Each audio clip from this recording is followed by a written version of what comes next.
And so, I was born.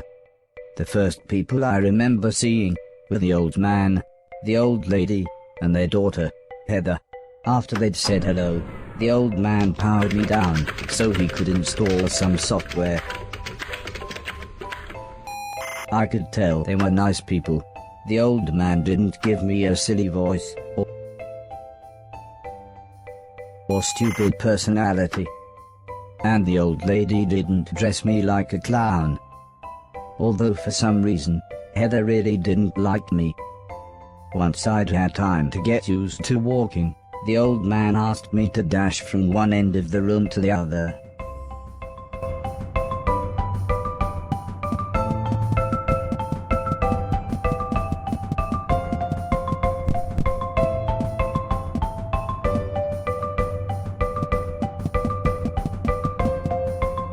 Next, the old man spent a couple of hours building some wooden platforms. He said he wanted me to jump up them, but I must admit, I was scared.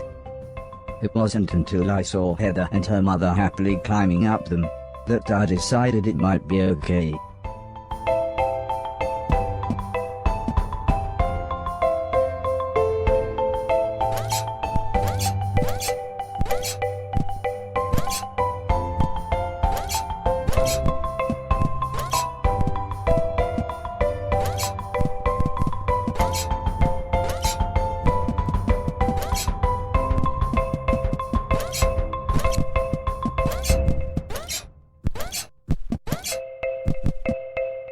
The old man then rearranged the platforms. He told me to try to reach the other end of the room without touching the floor. Heather said the floor's made of lava. But when I smiled at her, she just frowned and looked away. The old lady arranged some pillows and blankets. She said it was in case I fell, but I think she just wanted it to look more like lava.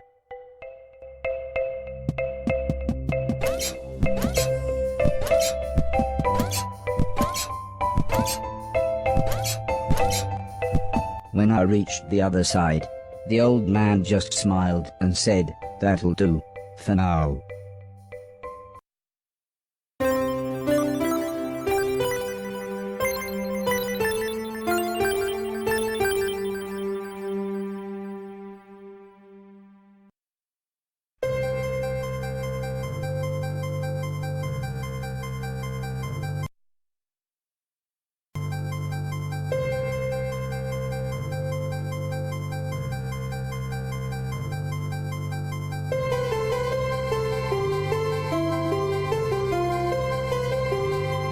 A couple of days after those first lessons, the family had a big meal, and I was introduced to everyone else. The professor was the old man's brother. He was very quiet, and always seemed to just kind of stare at me. He had lived with the old man for 5 years. The house was so huge they barely saw each other. He preferred instead to stay in his room, leaving everything up to his butler, Mr. Deck, as he insisted everyone call him, although the professor always called him Anton. For a while, he called me the yellow bastard, but the old man made him stop, as he thought it sounded racist.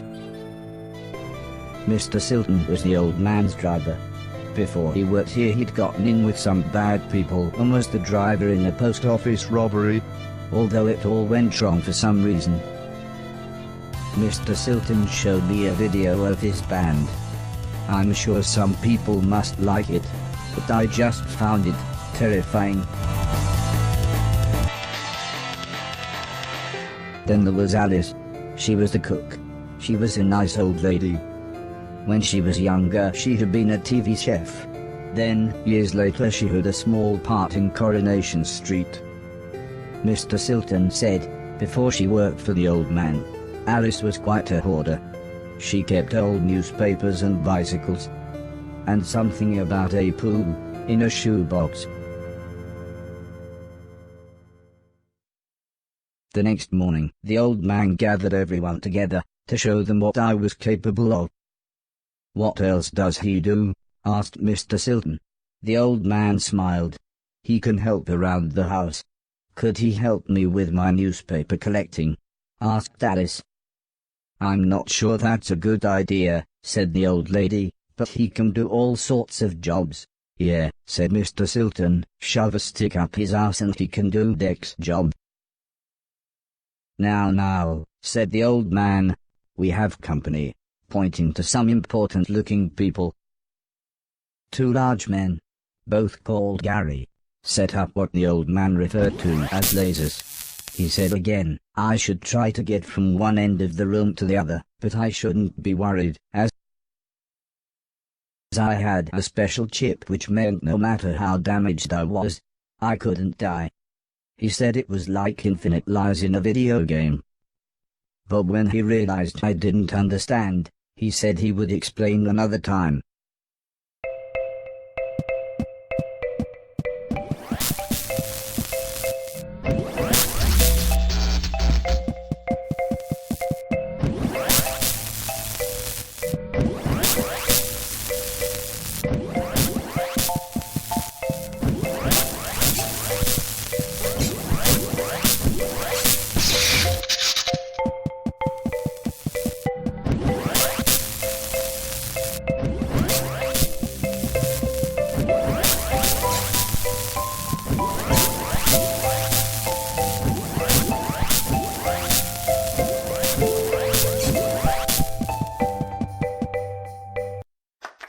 Everybody clapped, except the important-looking men.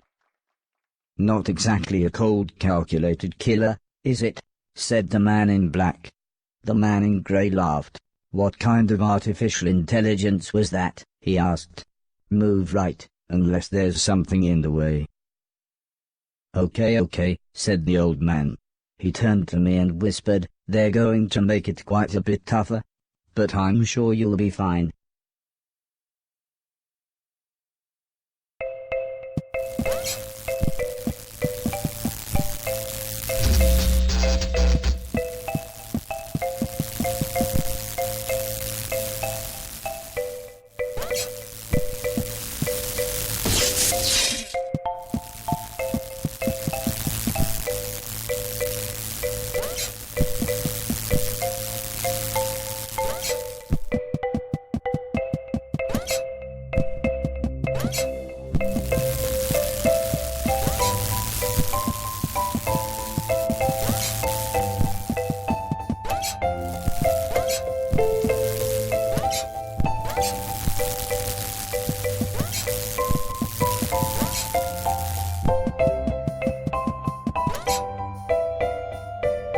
The Garys then rearranged the room one last time. The old man smiled.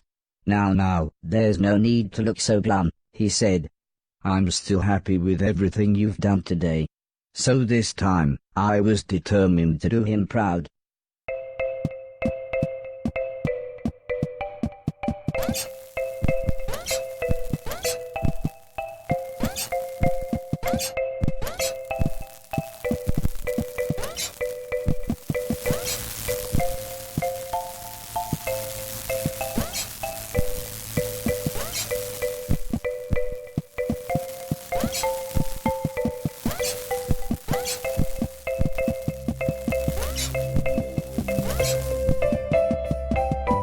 The old man's friends actually seemed quite happy when I made it through.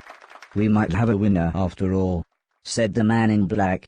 "It's no Killbot 3000, but you can almost see the fire in its eyes." A couple of days later, the old lady said she had a surprise for me, my own room. She also wanted to play me some music. I wasn't sure after what Mr. Silton had shown me.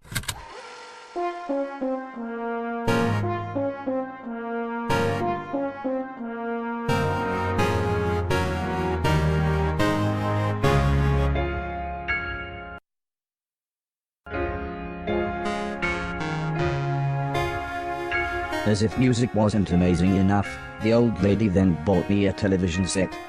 I couldn't believe what I saw. I watched everything I could. Comedy, drama, horror, sci-fi. Anything anyone wanted to watch I would happily watch with them.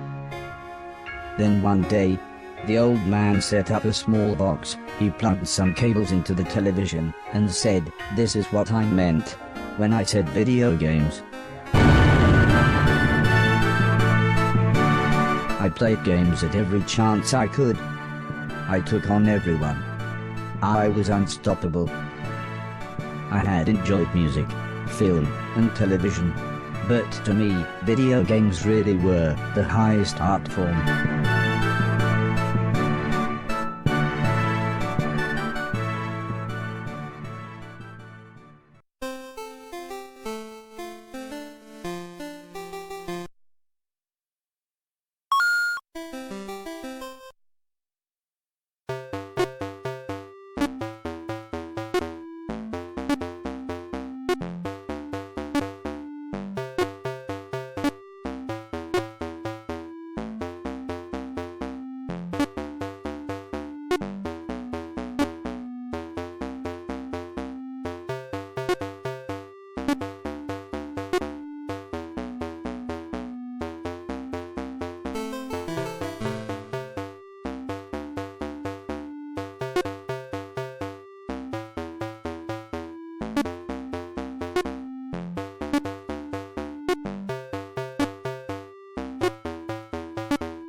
Heather's birthday was a couple of months later.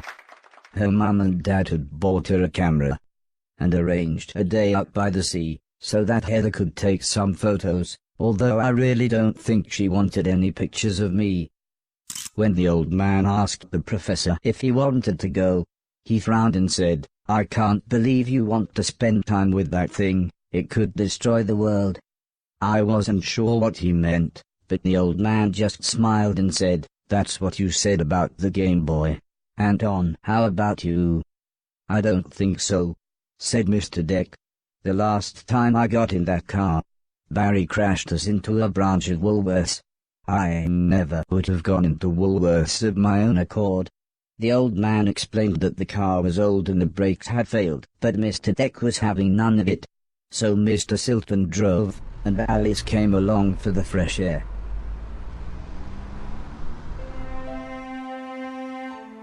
I enjoyed being outside. Although, the old lady kept telling me to be careful of the rickety old walkways. It felt like she was telling me off, but I think she was just concerned.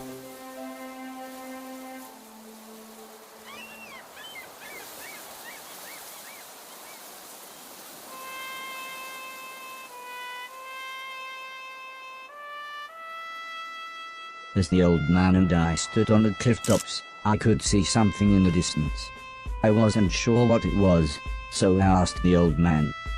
He said it was a battleship that had sunk in the 1940s. But he looked so sad when he spoke about war.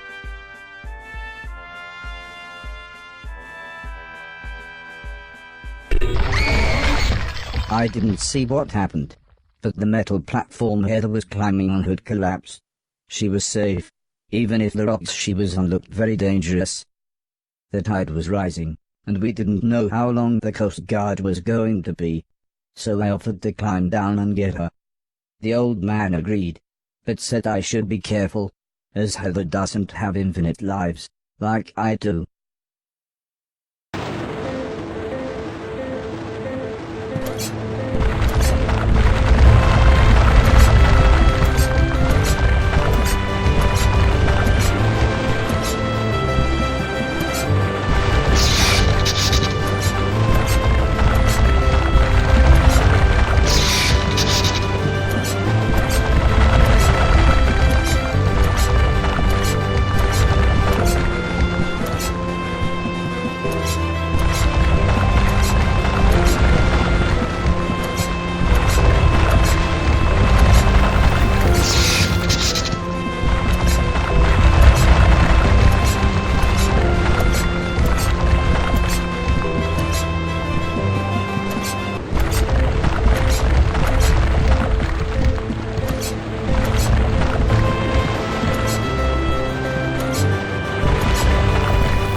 Heather was unconscious, and her leg was broken, so I picked her up as gently as I could.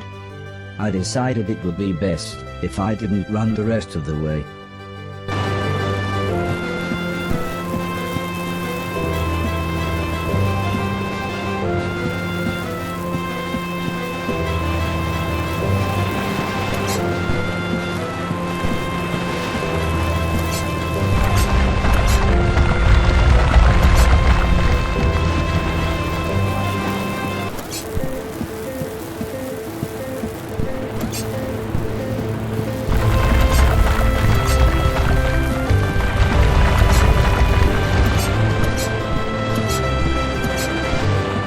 An ambulance had arrived by the time I had made it back to the cliff top.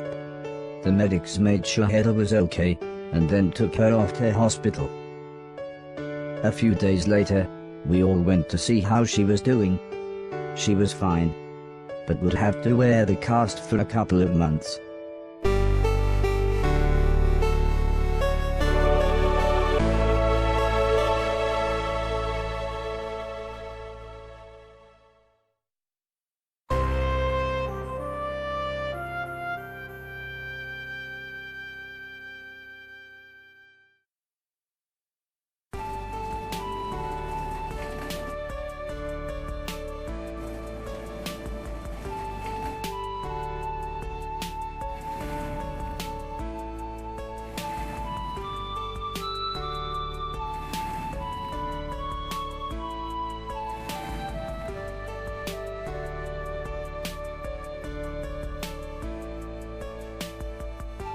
Once Heather got to know me, we became good friends. We enjoyed the same films and TV. She was also annoyingly good at some of my favorite games. After a while, she became very interested in how I worked. Soon she knew as much about me as the old man did, if not more.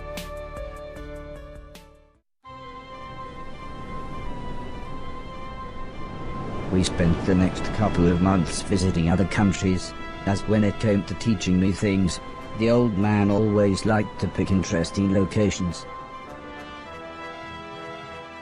He had explained the basics of mathematics to me at the Great Pyramid of Egypt, taught me history in the dead of night, surrounded by mysterious giant stones, and even showed me science in action high up in a hot air balloon. This is why I was surprised when the old man took me to a restaurant. It was nice, but it seemed very somber compared to the previous grand locations. He said he just wanted to chat, and this was nice and quiet. Plus it was his favorite place to eat. We talked about life, the universe, Douglas Adams, everything really. When I asked him why were we here, why did we exist, he just smiled and said, life is like a game, just don't expect to be finished anytime soon. When I looked puzzled, he said, well, everyone should have a purpose. So I asked him, what's my purpose? He thought for a bit, then said, so you want to be a real boy? Which just confused me even more. Eventually the old man said, for now, I want you to help clean things around the house. I must have looked unimpressed, as he then said, okay, I want you to clean 1,000,000 things. It didn't sound like the meaning of life, but I suppose you've got to start somewhere.